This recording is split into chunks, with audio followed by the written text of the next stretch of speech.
Hello friends, welcome to trade market. आई बहुत अच्छे होंगे। बात लेते हैं क्रूड ऑयल और नेचुरल गैस की मंडे सेशन और आने वाले हफ्ते में क्या रहेगा, कैसे प्लान करना, सबको जानेंगे। शुरुआत सबसे अगर क्रूड ऑयल से करी जाए तो क्रूड ऑयल में हमने इस हफ्ते कंसोलिडेशन ही देखा, या मैं बोलूं एक अननेसेसरी वोलेटिलिटी। और ऐसा क्यों भी देखने को मिला? डेफिनेटली यस, एफओएमसी मीटिंग, हालांकि सबकी एक्सपेक्टेशन थी कि एक रेट कट देखने को मिलेगा और इससे कहीं यूएस की इकोनॉमी को एक अच्छा बूस्ट मिलने वाला है, क्रूड ऑयल की डिमांड में एक अच्छा खासा बूस्ट देखने को मिलने वाला है।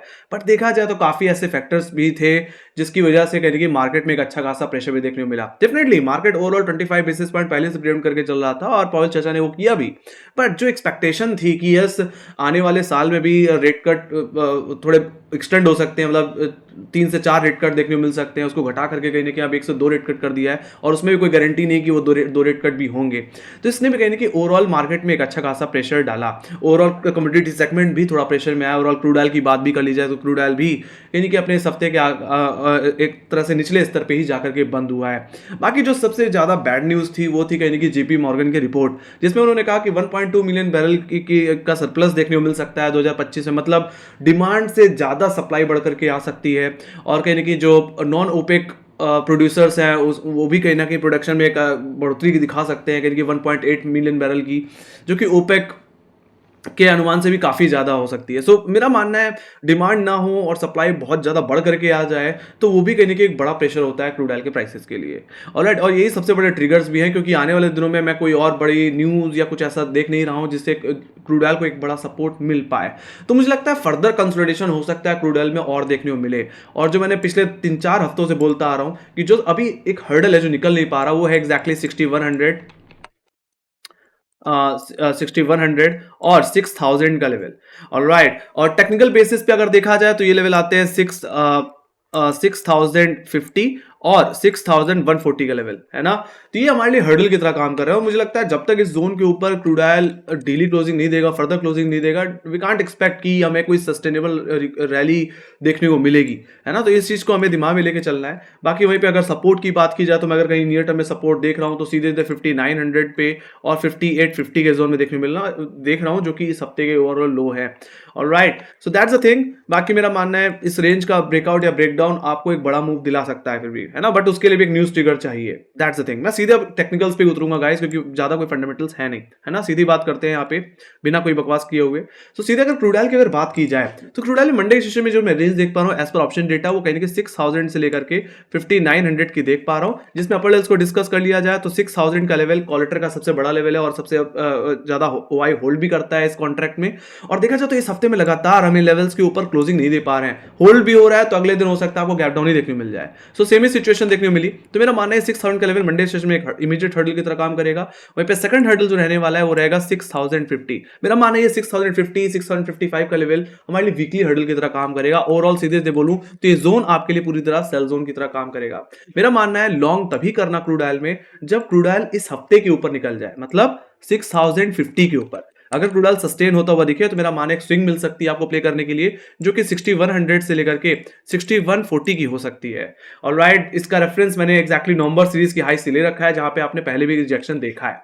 ऑलराइट, बाकी रेफरेंस के लिए मैंने एक फॉलिंग ट्रेंड लाइन का भी यूज कर रखा है गाइस, जो कि कहीं ना कहीं आपके एग्जैक्टली 18 जुलाई की हाई से है। इस ट्रेंड लाइन पे हमने रिजेक्शन दिया था कहीं ना कहीं 8 अक्टूबर को भी। इसी ट्रेंड लाइन पे हम इस हफ्ते में भी लगातार अटकते हुए देखे, तो आपके लिए एक अच्छा रेफरेंस पॉइंट होगा एक ब्रेकआउट को प्ले करने के लिए। ऑलराइट, अगर इस ट्रेंड लाइन का ब्रेकआउट आ जाए और इस हफ्ते की हाई के ऊपर निकल जाए, we can make a long position convincingly for the target of 6140।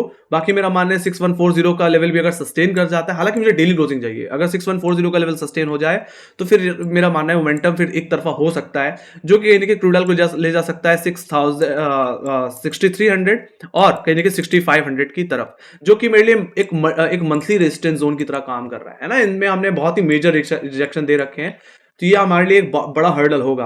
यहाँ पे हमने अगस्त के आखिरी हफ्तों में भी एक डबल टॉप बना के बड़ा करेक्शन दिया था, फिर बाद में अक्टूबर सीरीज में भी डबल टॉप बना के करेक्शन दिया था, है ना। तो वहां तक की स्विंग आपको क्रूड ऑयल में फिर देखने को मिलेगी, है ना। बाकी मूविंग एवरेज के तौर पे भी देख ले तो 6000 के लेवल्स पे क्या आता है, एग्जैक्टली 6050 के लेवल पे एग्जैक्टली आता है इसका फॉलिंग 100 EMA, और आप देख पा रहे हैं इस हफ्ते में इसी 100 EMA को हम निकाल नहीं पाए। तो आपके लिए फर्स्ट टाइम ये जोन हर्डल की तरह ही काम करेगा। बाकी मेरा मानना है फ्लैट ओपनिंग हो जाती है, गैप ओपनिंग भी हो जाती है एटलीस्ट, और 600 के लेवल्स पे रिजेक्शन लेते हुए दिखे तो फर्स्ट टाइम में आपकी जो अप्रोच होनी चाहिए वो बिग वाली की होनी चाहिए। ऊपर से आप कहने की 20 से 25 पॉइंट का एसएल मेंटेन कर सकते हैं और दोबारा बेच सकते हैं यानी कि 5900 तक के टारगेट के लिए। बाकी क्लोजिंग मैटर करेगी, अगर क्रूड ऑयल 6050 के ऊपर निकल रहा है तो ही आप कोई कॉल ऑप्शन ट्राई करें, ऑलराइट, नहीं तो यहाँ पे आप अटक सकते हैं, करेक्ट हो सकते फंस सकते हैं ओवरऑल। बाकी लोअर लेवल से 5900 के लेवल एक बड़ा पुट राइटर का जोन है, एक बाइंग जोन की तरह काम करेगा। अगर फ्लैट ओपनिंग हुई और फर्स्ट ऑफ ऑल 5900 के ही लेवल्स को अप्रोच करे तो मैं तो कहूंगा उस जोन में आप एक बार के लिए खरीदारी कर सकते हैं। अगर आपको कोई रिवर्सल पैटर्न देखने को मिले कैंडल बेसिस पे, है ना, पैटर्न बेसिस पे, तो आप देख के चल सकते हैं एक बार। बाकी आपको जो एसएल मेंटेन होगा वो एक्जैक्टली फ्राइडे के लो पे मेंटेन होगा, जो कि 5846 रुपए का लेवल है, और ये एक्जैक्टली सेकंड सपोर्ट की तरह भी काम करने वाला है। मूविंग एवरेज के तौर पे देखा जाए तो एक्जैक्टली क्रूड ऑयल का यहाँ 5900 के लेवल पे राइजिंग 20 डेमा आता है ना। देखा जाए तो एक पल के लिए क्रूड ऑयल भले ही 20 डेमा के नीचे स्लिप होता हुआ दिखे, बट क्लोजिंग 20 डे एक्सटेंसिंग एवरेज के ऊपर ही हमें देखने को ओवरऑल मिल रही है। ऑलराइट, बाकी जहां तक बात रही कोई बिकवाली की, तो बिकवाली तभी करें क्रूड ऑयल में जब क्रूड ऑयल ओवरऑल यानी कि 5850 के नीचे चला जाए, मतलब फ्राइडे के लो को तोड़ दे। सिंपल सी बात है। इसके लिए भी मैंने रेफरेंस में एक ट्रेंड लाइन बना रखी है, 6 दिसंबर के लो से इस ट्रेंड लाइन पे हमने सपोर्ट लिया हुआ है। तो ट्रेंड लाइन भी कहीं ना कहीं आपके लिए काफी अच्छी रेफरेंस रहने वाली है, अगर सपोर्ट लेने के पॉइंट ऑफ व्यू से और इसके ब्रेकडाउन के पॉइंट ऑफ व्यू से भी। तो अगर आपको ये ब्रेकडाउन देखने मिले फ्राइडे सेशन में तो बेचिए। कहां तक? 5800। पहला जो आपका टारगेट होगा 5800 का होगा। सेकंड टारगेट मेरा मानना है कहीं ना कहीं 5750 और कहीं ना कहीं 5700 तक के हो सकते हैं। मैं सीधे सीधे बोलूं तो दिसंबर सीरीज का लो, वहां तक ज्यादा से ज्यादा गिरावट हमें देखने को क्रूड ऑयल में मिल सकती है। बाकी मैंने यहाँ पे ब्रॉडर टाइम फ्रेम में जो ट्रेंड लाइन का रेफरेंस ले रखा है वो एक्जैक्टली कहीं ना कहीं आपके 12 सितंबर 2024 के लो से ले रखा है, और लगातार इस ट्रेंड लाइन पे हमने मेजर रिकवरी दी है। ऑलराइट, यहां तक कि इस दिसंबर में भी हम इसी राइजिंग ट्रेंड लाइन पे सपोर्ट लेते हुए देखे। तो मेरा मानना है अगर इस ट्रेंड लाइन को अगर एक बार के लिए रिस्पेक्ट दे तो आप चाहें तो इस ट्रेंड लाइन पे भी बाउंस प्ले कर सकते हैं, नहीं तो सीधे सीधे 5700 5780 का जोन, ओवरऑल कहने की 5650 का जोन, ये आपके लिए मंथली सपोर्ट जोन की तरह काम करेगा। तो यहां से एक रिकवरी एक्सपेक्टेड रहेगी।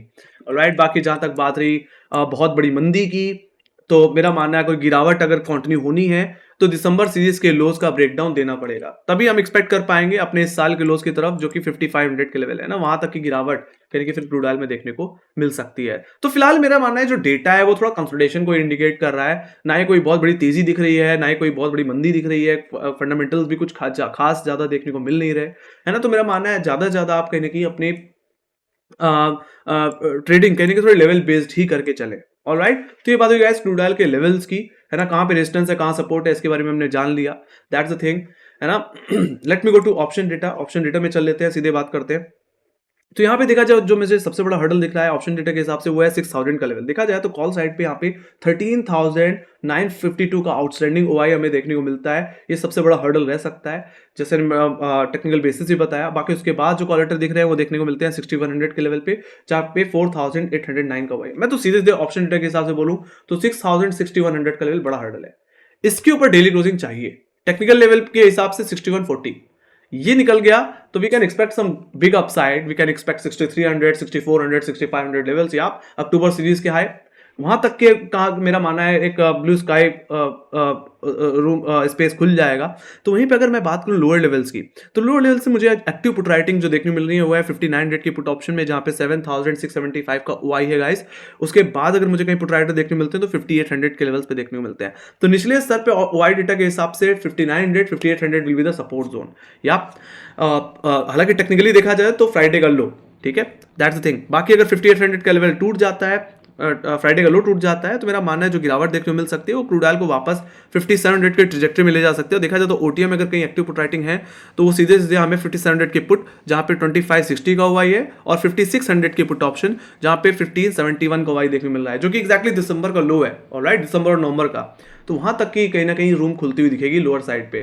दैट्स द थिंग, है ना। तो मैंने रेंज करने बात की कि कहां पे हर्डल है, कहां पे रेजिस्टेंस है। और डेटा की अगर बात की जाए तो अगर मैं ओआई डेटा के ओवरऑल बात करूं तो कॉलेटर का दबदबा अभी भी बहुत ज्यादा है ना। इसलिए मैंने बोला कि 6000 6100 बहुत बड़ा हर्डल है। जब तक ये निकलेगा नहीं तब तक ऐसे क्रूड ऑयल बार बार अटकता रहेगा और वापस अपने लोस की तरफ अप्रोच करता रहेगा। कोई बड़ा मोमेंटम 6100 6000 के ऊपर ही एक्सपेक्टेड है। That's the thing. Okay, so let me go to inventories की अगर बात कर ली जाए तो गाइस इन्वेंट्रीज में भी कुछ खास देखने को नहीं मिला। हालांकि एक्सपेक्टेड था कि यहाँ पे एक बार और इन्वेंट्रीज में गिरावट देखने को मिल सकती है, हालांकि पर इसमें इस बार एक्सपेक्टेशन से कम इन्वेंट्रीज में दबाव देखने को मिला। पिछले हफ्ते में हमने -1.425 मिलियन बैरल देखा था, फोरकास्ट में 1.6 था, जो कि इससे भी ज़्यादा यहाँ पे एक बेहतर डेटा बन सकता था, बट एक्चुअल में कहीं ना कहीं ये पिछले हफ्ते और फोरकास्ट से खराबी आया है ना, 0.934 मिलियन बैरल। तो ये चीज़ कहीं ना कहीं क्रूड ऑयल के लिए थोड़ा सा प्रेशर पॉइंट रही है ना। सो दैट्स द थिंग, जैसे बोला कि जेपी मॉर्गन खुद ये एक्सपेक्ट कर रहे हैं, एक जो बहुत बड़ी फर्म है वो खुद एक्सपेक्ट कर रही है कि ये सरप्लस देखने को मिल सकता है ना, आने वाले साल में 2025 में, जो कि कहीं ना कहीं ओवरऑल एक प्रेशर ही है ना, एक निगेटिव न्यूज़ ही है फिलहाल। और वो चीज़ कहीं ना कहीं हमें इन्वेंट्रीज में भी देखने को मिलती है। हो सकता है आने वाले हफ्ते में मुझे इससे भी ज़्यादा कहीं ना कहीं सप्लाई बढ़ करके आती हुई दिखे, इन्वेंट्रीज में एक तेजी देखने को मिले फिर, है ना, जो कि क्रूड ऑयल के लिए ओवरऑल नेगेटिव सिचुएशन की तरह ही काम करेगी। That's the thing.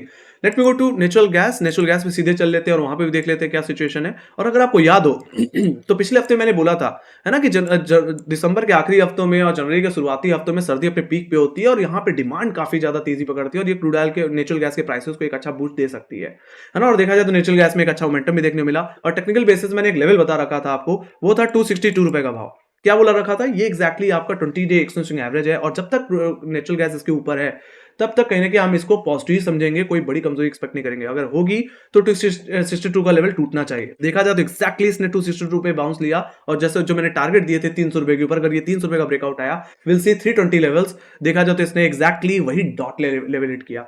तो आई होप आपको हमारे एनालिसिस मजा आया होगा, एक अच्छा खासा फायदा आपने कमाया होगा नेचुरल गैस में, और इसके हम चार्ट्स भी ट्विटर और टेलीग्राम पे शेयर करते रहते हैं। और राइट, लिंक डिस्क्रिप्शन बॉक्स में फॉलो करके चलिए, वहां पे आप डेली बेसिस में आपको नेचुरल गैस और क्रूड ऑयल के चार्ट्स मिलते रहेंगे, जिससे आप ये समझ पाएंगे कि कहां पे रेजिस्टेंस है, कहां पे सपोर्ट है, कितने एक्सपेक्टेड टारगेट हो सकते हैं, प्राइस एक्शन को समझने में मदद मिलेगी। और राइट, तो ये बात हुई इसकी। सीधा बात कर लेते हैं आने वाले हफ्ते की। तो मेरा मानना है सर्दी में जोर है, डेफिनेटली हीटिंग डिमांड काफी अच्छी है, तो यहाँ पे मैं नेचुरल गैस के जो प्राइस पोजीशनिंग देख रहा हूँ वो बहुत ही ज्यादा मजबूत देखता हूँ। मेरा मानना है ट्रेंड बहुत ज्यादा बुलिश है नेचुरल गैस का, we can expect some more upside. बाकी यहाँ पे मैंने एक पैटर्न भी, एक चैनल भी बना रखा है, एक राइजिंग चैनल, जिसके अंदर नेचुरल गैस ओवरऑल अभी ट्रेड करता हुआ मुझे दिख रहा है। और नेचुरल गैस ने जिस तरह से निचले स्तर से मतलब 262 रुपए के लेवल से स्विंग लगाई है, उस हिसाब से नेचुरल गैस मुझे थोड़ा ओवरबॉट लगता है। तो मैं तो यही कहूंगा कि नेचुरल गैस बुलिश जरूर है, बट हाई लेवल्स पे खरीदने के लिए उतना अच्छा रिस्क रिवॉर्ड नहीं देगा। You need to do some bound dip, alright. तो मैं तो ये कहूंगा अगर नेचुरल गैस वापस अगर आपको 302 रुपए के जोन में मिल जाए बॉटम आउट होता हुआ, तो खरीदारी करके चलिए। मतलब इस स्विंग का रिट्रेसमेंट मेरा मानना है देखने को मिलना चाहिए। और जैसे मैंने बोला कि रेफरेंस के लिए ट्रेंड लाइन भी बना रखी है, जिसकी अपर ट्रेंड लाइन पे अब नेचुरल गैस पहुंच भी चुका है। आई एम जस्ट एक्सपेक्टिंग ये 320 रुपए के लेवल्स पे एक बार के लिए प्रॉफिट बुकिंग देखने को मिल सकती है। ऑलराइट, गैप अप हो जाए तो मैं तो कहूंगा आप थोड़ा सा यहाँ पे डिप का यूज करें, वेट करें, गैप को चेज ना करें। बाकी फ्लैट ओपनिंग हो तो एक्सपेक्ट यही कर सकते हैं कि एक बार डिप मिले आपको इंट्राडे बेसिस में towards 304 rupees, then definitely you can buy, है ना। तो वही मैं एक्सपेक्ट करके चल रहा हूं। मैं सीधे अब लेवल्स के बारे में बात करूंगा। तो मंडे सेशन जो ओपनिंग रेंज मैं एक्सपेक्ट कर रहा हूं गाइस, वो 320 से लेकर के 300 की एक्सपेक्ट करके चल रहा हूं एज पर ऑप्शन डेटा, जिसमें फर्स्ट अटायर में देखा जाए तो 320 का लेवल, 322 रुपए का लेवल फर्स्ट हर्डल की तरह काम करेगा, इमीडिएट हर्डल की तरह काम करेगा। फिर सेकंड हर्डल जो मैं देख पा रहा हूं इंट्राडे बेसिस में, वो देख पा रहा हूं 330 के लेवल्स पे, जहां पे आप फ्रेश कॉल राइटिंग इमर्ज होती दिख रही है। फ्राइडे सेशन में यहाँ पे काफी हुआ इमर्ज हुआ है, तो ये मेरे लिए हर्डल की तरह ही काम करेगा। ऑलराइट, एक तरह से बोलूं तो एक सेल जोन की तरह काम करेगा। तो मैं तो यही कहूंगा कि नेचुरल गैस 322 रुपए के जोन में खुल रहा है और अटकता हुआ दिखे तो एक बार के लिए प्रॉफिट बुकिंग देखने को मिल सकती है। अगर आप लॉन्ग लेके गए हैं, गैप अप हो जाता है, तो मुझे लगता है एक बार के लिए बुक कर लेना चाहिए। बाकी जो भी डिप आएगी, या तो एक बार ट्रेंड लाइन पे सपोर्ट ले रहे हो, उसके बाद अगर ब्रेकआउट दे रहा है तो आपके लिए 302 रुपए का 322 रुपए का लेवल एक अच्छा रेफरेंस बन जाएगा एंट्री लेने के लिए। ऑलराइट, 322 का लेवल। ओके, अदरवाइज अगर ट्रेंड लाइन का ब्रेकडाउन आ रहा है तो वेट करना, कहीं कि 304 303 रुपए के जोन के आ जाने का, मतलब फ्राइडे के लोज को एक बार हिट हो जाने का, और वहां से आप एक बार के लिए दोबारा रिकवरी प्ले कर सकते हैं। मेरा मानना है यहाँ पे 300 और 304 रुपए का जोन एक बाई जोन की तरह काम करेगा। जिस तरह से नेचुरल गैस ने ब्रेकआउट लगाया है ना, अपने एग्जैक्टली दिसंबर सीरीज के हाईस का अपने क्वालिटर के एरिया का, मेरा मानना है अब यहाँ पे पुटराइटर कहने की आप ओआई बिल्डअप करता हुआ दिख रहा है। तो ये मेरे लिए एक अच्छा बाई जोन रहेगा, एक अच्छा बेस जोन रहने वाला है। तो इफ इज अगर मुझे वो डिप मिल जाती है तो एक बार के लिए खरीदारी करके चलना चाहिए और अपने स्टॉप लॉस 300 के नीचे मैनेज करके चलना चाहिए, है ना, again for the target of 320 322। बाकी सिंपल सी बात है, अगर नेचुरल गैस 330 के ऊपर निकल जाता है अपने सेकंड हर्डल के ऊपर, तो मेरा मानना है ये फर्दर अपसाइड कंटिन्यू रह सकती है। जैसे मैंने बोला, सर्दी तेजी पकड़ रही है, डिमांड काफी अच्छी है, सो वी कैन एक्सपेक्ट कि ये तेजी कहने की 350 रुपए तक भी हो सकता है नेचुरल गैस को लेकर जाते हुए। Trend is looking very very bullish, just to buy dip, मैं तो यही आपको रिकमेंड करूंगा। बाकी जहां तक बात रही लोअर लेवल्स की, कोई हैवी प्रॉफिट बुकिंग की, तो मैं वो एक्सपेक्टेशन सिर्फ 300 के नीचे ही लेके चल रहा हूं। मेरा मानना है बिकवाली तभी प्ले करनी चाहिए जब नेचुरल गैस 300 रुपए का लेवल तोड़ दे। ऑलराइट, बाकी ऑप्शन डेटा के हिसाब से भी देखा जाए तो 300 का लेवल अगर टूटता है तो ज्यादा गिरावट जो मैं एक्सपेक्ट कर रहा हूं वीकली बेसिस में, वो एक्सपेक्ट कर रहा हूं कहीं कि 280 और 275 रुपए के एरिया, जहां पे नेचुरल गैस का राइजिंग 10 और 20 डिम आता है, जिसमें हमने पिछले हफ्ते भी रेफरेंस लिया था और एक्जैक्टली नेचुरल गैस इसी मूविंग एवरेज पे डबल बॉटम बना के रिकवर भी हुआ।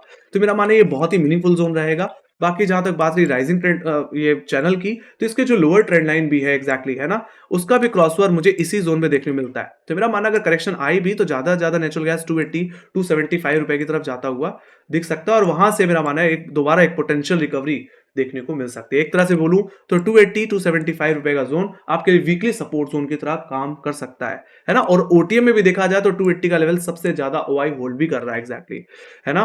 बाकी जहां तक बात रही कोई बेरिश कंडीशन की, तो मेरा मानना है नेचुरल गैस को अगेन अपने 20 डिमा का ब्रेकडाउन देना पड़ेगा, मतलब 275 रुपए के नीचे जाना पड़ेगा इस राइजिंग चैनल का ब्रेकडाउन ओवरऑल, है ना। अगर ऐसा होता है तो गिरावट नेचुरल गैस को वापस 260 255 की तरफ ले जा सकती है, जो कि इसका राइजिंग 50 डिमा है और कहीं ना कहीं 5 दिसंबर मतलब इस महीने का लो है। ऑलराइट, बाकी ज्यादा गिरावट अगर बढ़ी तो हो सकता है 235 227 की तरफ भी जाते हुए देखें। हालांकि ये टारगेट सभी एक्सपेक्टेड है जब नेचुरल गैस 275 का लेवल तोड़ दे। Alright, just two level based trading, काफी मजा आएगा आपको ट्रेड करने में। Alright, it's a simple thing, it's not a big deal guys, है ना। आपने हमारे लेवल्स देखे ही हैं, कितने बेहतर तरीके से काम करते हुए दिखे। सो अगर आपको हमारे लेवल्स हमारे एनालिसिस पसंद आती है तो लाइक बटन जरूर दबा देना। Alright, so that's the thing guys कि यहाँ पे मैं क्या सोचता हूँ और मेरा क्या व्यू है एक्जैक्टली। तो यहाँ पे जो मैं ओपनिंग एक्सपेक्ट कर रहा हूँ गाइस, वो फ्लैट ओपनिंग और एक गैप ओपनिंग एक्सपेक्ट कर रहा हूँ। अगर गैप अप होता है तो चेज मत करना, डिप का वेट कर लेना। ऑलराइट, तो वहीं पे अगर फ्लैट ओपनिंग हो तो मोस्ट प्रोबेबली कोशिश करना कि अगर आपको ओवरऑल डिपी मिल जाए तो ज्यादा बेहतर है, क्योंकि जहां पे ट्रेड करता हुआ दिखा, जहां पे क्लोज होता हुआ दिखा है, वो ओवरसोल्ड ट्रेजेक्टरी है ना। तो अगर आप तुरंत ही खरीदने जाएंगे तो आपको हर्डल्स भी सामने ही देखने को मिल रहे हैं, 322 के बाद एक्जैक्टली 330, है ना। तो एक अच्छा पोटेंशियल चाहिए होगा इस हर्डल का ब्रेकआउट देने के लिए, तो मुझे लगता है वो डिप देने के बाद ही मिल सकता है। ज्यादा से ज्यादा बेहतर जो डिप मुझे देखने को मिल रही है वो 305 304 रुपए की देखने को मिल रही है, वहां तक की डिप मिल जाए well and good. Alright, so that's the thing guys, let me go to option data. Option data के हिसाब से चल लेते हैं यहाँ पे क्या सिचुएशन देखने को मिल रही है। अगर नेचुरल गैस के अगर डेटा की बात कर ली जाए, तो अब जो क्वार्टर है वो भी अब हाई लेवल पे शिफ्ट होते हुए दिख रहे हैं। कहां पे 330 की कॉल ऑप्शन में देखेंगे तो 5909 का वाई बिल्डअप देखने को मिल रहा है, ये आपके लिए इमीडिएट हर्डल की तरह काम करेगा। सेकंड हर्डल जो मैं देख पा रहा हूं गाइस, वो देख पा रहा हूं 340 350 के लेवल्स पे, जहां पे अब हैवी कॉलेटिंग देखने को मिल रही है। मैंने इसलिए बोला कि 330 320 रुपए का जो जोन है वो हर्डल की तरह आपके काम करने वाला है। अगर इसका ब्रेकआउट आता है तो 340 350 की तरफ जाता हुआ दिखेगा, वहां तक का हेडरूम मुझे देखने को मिल सकता है। तो वहीं पे जहां तक बात रही लोअर लेवल्स की, तो मुझे अगर कहीं बहुत ज्यादा पुट राइटिंग इमर्ज होती दिख रही है तो सिर्फ एक ही लेवल पे देखने मिल रही है, वो है 300 की पुट ऑप्शन, जहां पे आप देखेंगे 9784 का आउटस्टैंडिंग हुआ है। ऑलराइट, तो मेरा मानना है यहाँ पे 300 और 310 का जोन आपके लिए इमीडिएट सपोर्ट जोन की तरह काम करेगा इंट्राडे बेसिस में। बाकी उसके बाद अगर कहीं पुट राइटिंग देखने को मिल रही है ज्यादा तो सीधे ओटीएम में देखने को मिल रही है, कहां पे 280 के लेवल्स पे, जहां पे 8322 का ओआई बिल्डअप देखने को मिलता है। ऑलराइट, और ये चीज मैंने आप लोगों को डेटा के हिसाब से दिखाई भी है ना, 280 275 रुपए का जोन, और ओटीएम में यही 280 और 270 का ही जोन है जो ओटीएम में सबसे ज्यादा वाई होल्ड करते हैं। तो मेरे लिए इमीडिएट हर्डल कहाँ रहेगा, 320 330 का लेवल। इमीडिएट सपोर्ट कहाँ रहेगा 300 और 310। मेजर सपोर्ट किधर है एक्जैक्टली 280 270 के जोन में। Alright, that's the thing. और मेजर हर्डल 330 रुपए के बाद कहीं कि 350 के लेवल्स पे। ऑलराइट, तो ये चीज है। बाकी data is looking very very positive, मुझे कहीं से कोई दिक्कत नहीं दिख रही। जितना वाई कॉल साइड पे उससे ज्यादा वाई पुट साइड में है, मतलब पुट राइटर कन्विक्शन काफी ज्यादा है। एक अच्छा बॉटम बन चुका है नेचुरल गैस में, एक अच्छा बेस बन चुका है, सॉरी।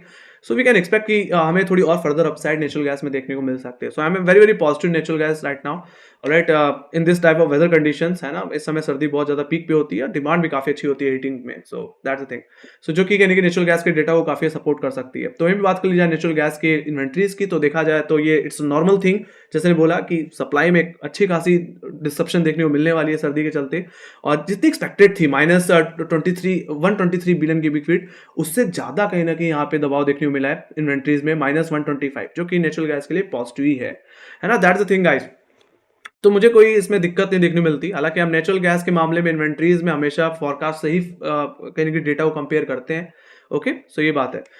सो इसीलिए आपको ये इन ग्रीन में देखने को मिलता है। So everything is looking positive natural gas. तो अगर आपको मेरी एनालिसिस पसंद आई हो तो make sure guys like share subscribe जरूर देना। अगर आपको कोई क्वेश्चन है या कोई डाउट है या कोई फीडबैक है, कोई सजेशन है, तो कमेंट सेक्शन में जरूर लिख के जरूर बताइए। आपको क्या लगता है नेचुरल गैस और क्रूड ऑयल कहाँ खुलते हुए दिखेंगे, आपका क्या प्रोजेक्शन है आने वाले साल के लिए, वो बता सके चल सकते हैं। बाकी फॉलो कर सकते हैं इंस्टाग्राम, ट्विटर, फेसबुक और टेलीग्राम पे, जहाँ पे हम एक्सीलरेटेड अपडेट्स हम लाते रहते हैं, खासकर ट्विटर और टेलीग्राम, जहां पे हम क्रूड ऑयल और नेचुरल गैस के डेली चार्ट्स शेयर करते रहते हैं, डेली एनालिसिस शेयर करते रहते हैं। ऑलराइट, तो फॉलो जरूर कर लेना, लिंक डिस्क्रिप्शन बॉक्स में। इसी के साथ thank you very much for watching. Bye guys, see you next video, take care guys, love you, bye bye.